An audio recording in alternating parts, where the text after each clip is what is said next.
Hello everyone and welcome back to my channel. In today's video I wanted to share with you how I earn 10,000 euros per month as a PhD student, equivalent to about 11,000 US dollars or 9,000 pounds.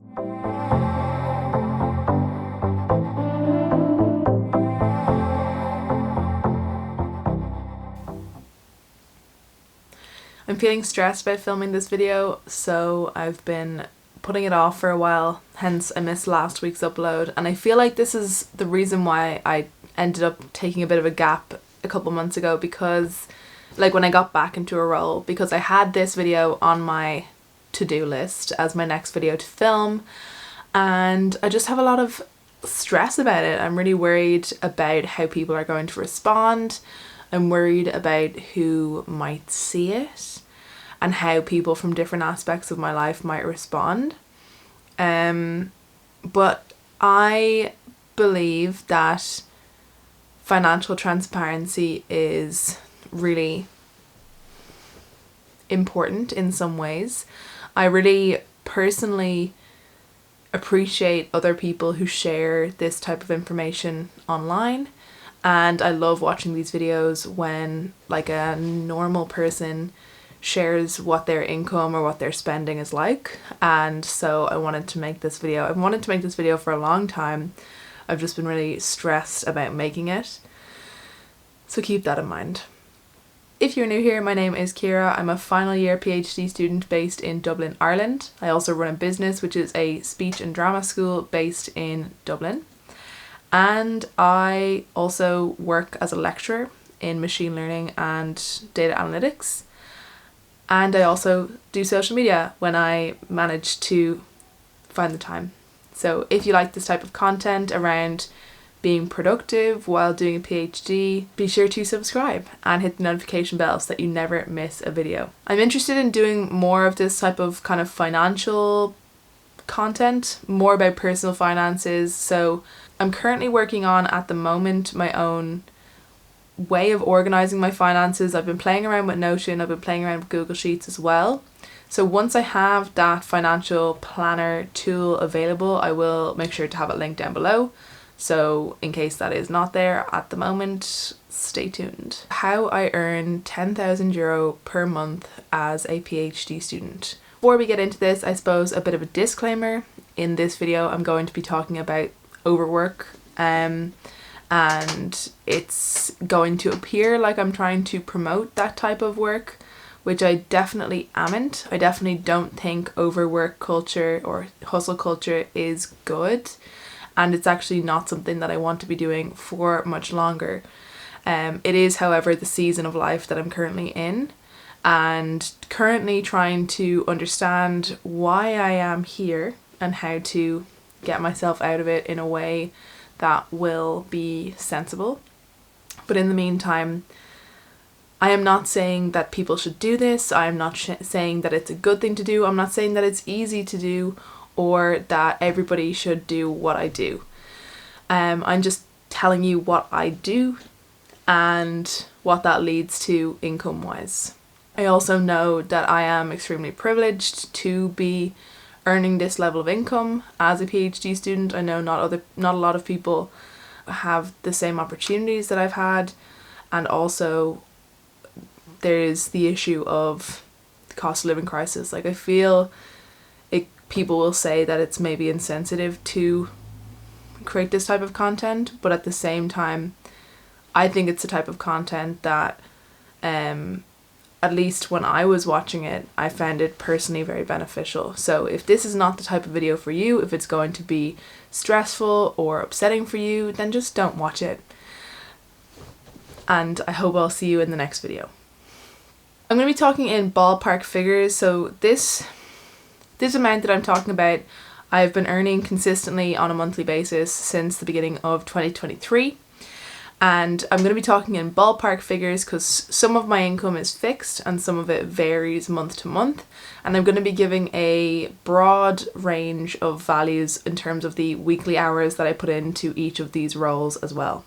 I'm going to talk about my fixed income first, one of which is my PhD stipend, which I get for working on my PhD full time. At the end of the day, I think there's only a certain level of quality hours that you can put into something like a PhD day to day, especially at this point now that I'm in terms of thesis work.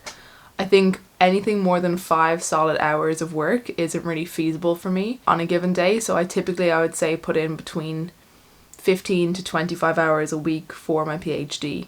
But when I'm talking about those hours, I'm not just talking about hours sitting at your desk. I'm talking for those 20 hours. Typically, I am writing my thesis, I am programming, I am completely engaged in the work that I'm doing. And that income that I earn from that is about $1,500 a month. The other fixed income that I have is from the Speech and Drama School, which is a business that I run. This year, since 2023, January, I have decided to pay myself a salary of $2,500 a month for running the business. In previous years, I have paid myself basically just for the teaching hours that I've done, and on occasion paid myself like minimum wage for some of the admin work that I do. It's nowhere near been, I think, what I deserve to be paid for the work that I do and for all of the stress that I have for running the business. It's definitely by no means fair compensation for the work that I do. But it has been gradual. So I have, in the last 3 years that I've been running the business, I have brought it to this point where I can at least pay myself this salary, and I'm hoping that, in future years that will be able to increase and get to a point that I think is fair compensation for what I do. Because, in total it ends up being about $30,000 a year, which I don't feel is appropriate to running a multi-6-figure business and just the level of stress, as I said, that it requires. I would put in between 15 to 30 hours a week for the business. I would say typically it really varies because we have some weeks that are more intensive leading up to different events, and some weeks where I can just kind of get by with keeping up on the emails and doing my own classes. But I would say it's typically coming in around 20-25 hours a week. As we get into the summer, there's a chance it will be a little bit less, but I'm planning on doing a lot of the prep work for the year ahead during that time, so we kind of have to wait and see. Then the rest of my income, the other kind of 2 big sources, is variable. So one of these is teaching hours. I, in 2022, September, took on a new role. Why, you ask? Right, I get it. Mainly because I think it will be beneficial down the line for what I want to eventually do. And then secondarily, it was down to the income that it would provide. So I have been lecturing in a 3rd level institute where I live. Not the same institute that I'm currently doing my PhD in. I work there between 10 and 15 hours a week, and I typically earn between 4,000 and 6,000 a month doing that. This has definitely been the most significant increase to my income, and why it's grown so much since last year and the year before that. I have actually made a similar video to this every year that I've had this channel, so since 2020, and the income has gradually progressed, and now we're at this point of about 10,000 a month. This has been a real challenge to add into everything else I do, but I do feel like every time I'm starting a new term, this is now the 3rd term I'm about to start, I'm gaining more confidence in it. I'm, stressing less about it. Last semester was quite stressful because I got put onto classes at quite late notice, which meant preparing materials was really challenging. Whereas I'm going into this semester with materials better prepared, and I have less classes. So I only have 2 classes, one of which I have 4 times. So the same class will be running 4 times with like 4 different groups, if that makes sense. So I'll only have 1 or 2 hours of lectures to prep, but then that will lead to 4 to 8 hours of lectures a week, if that makes sense. And then the other class is one I did last semester, so I have all of that prepped. Same thing goes for like exams and assessments and stuff like that. It has been such a learning curve of how much time it takes to do these things, but now I kind of understand what's required and can do them faster going forward. Finally, I have then my social media income. This fluctuates the most, and part of that is down to whether I am contributing to it or not. Some months I have earned over 2,500 from social media. Some months I've earned just 600. But I would say on average I earn between 1,000 to 2,000 a month. At the moment, closer to 1,000 a month because I haven't been super active and I haven't been doing any sponsored content. The amount of time I put into social media varies, I would say at the moment, between 0 and 5 hours a week. Probably should be closer to 5 to 10 hours a week if I was being more appropriate with the amount of hours I spend on it. And like, I can't thank you guys enough, because the only reason I've been able to earn anything from social media is because you are all watching, subscribing, and some of you as well contributing, like in terms of purchasing my Notion templates, and all of that stuff has been just really, really amazing. And I currently am really struggling to manage all of this and to be able to look after myself and still be happy as well. I've also been kind of curious, and this is something I've been working on with my counsellor that I've been seeing for nearly 2 years now, about like, how do I end up in this position, or why do I put myself in this position where I am doing all of this stuff. And you know, I think having that idea of earning 10,000 per month or having a 5-figure earning month in my head, you know, seems like something that will provide me with a lot of stability and security and financial independence and all of this stuff. And I think where that kind of comes from is like a real lack of a hopeful or secure future. And I think I really, really strive to try and add security to my life. So I try to do all these things so that I can one day like have some secure future. Like if I had enough money, then like everything will be fine. But there's no real way to get that, I guess, in a sense. Like I don't feel like the actions I take will really achieve that, but I have this hope that they will. So by taking on lecturing, let's say, it's additional income, which could mean, you know, getting a house sooner, and then things will be more secure than renting, for example. Or I'll have more savings and all of this stuff. But then I also think about it in terms of the job security. So I have, you know, the option now to go into lecturing and to continue to pursue that, and that might help me with professorships in the future or something like that. And I think that having these options will lead me to feel more secure. But actually what ends up happening is, because I'm now spreading myself too thin between these different things, I feel less secure, because I feel like every different thing that I do, I'm doing poorly.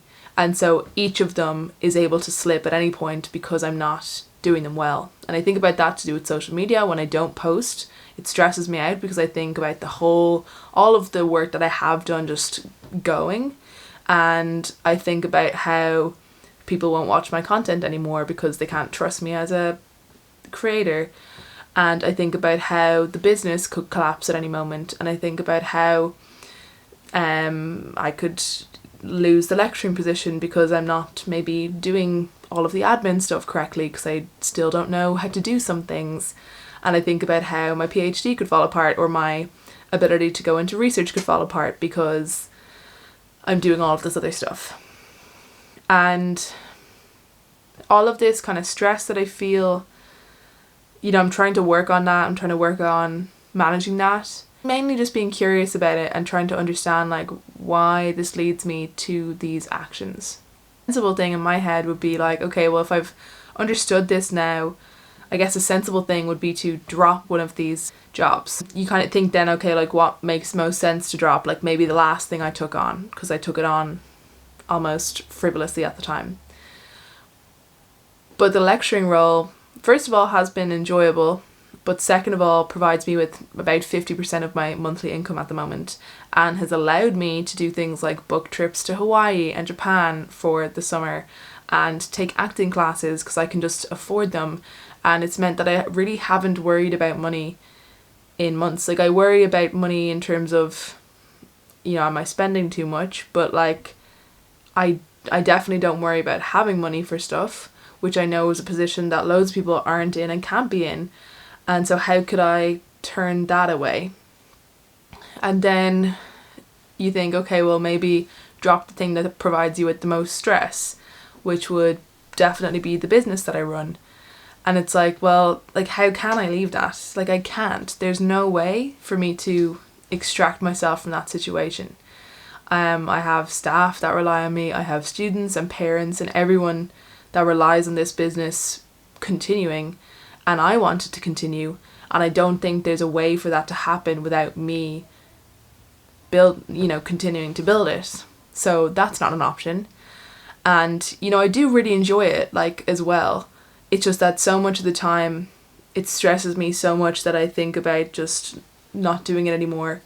And I think it's the stress that affects me the most out of everything that I do. It's the thing that will keep me up at night or wake me up as well.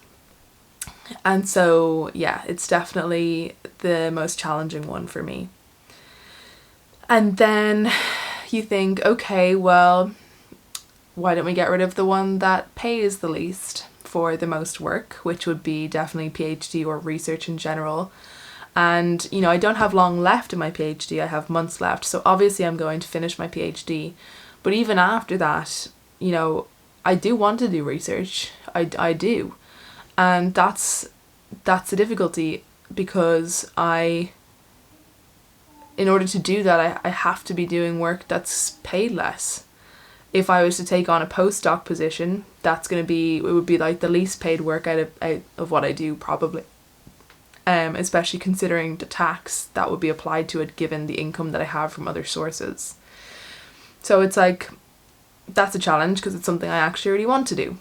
And then it's like, well, the social media stuff, because that is overall earning the least, but it has the highest earning potential in my opinion, because lecturing hours, they're capped, based on how much work I put in terms of my time, whereas social media very much isn't.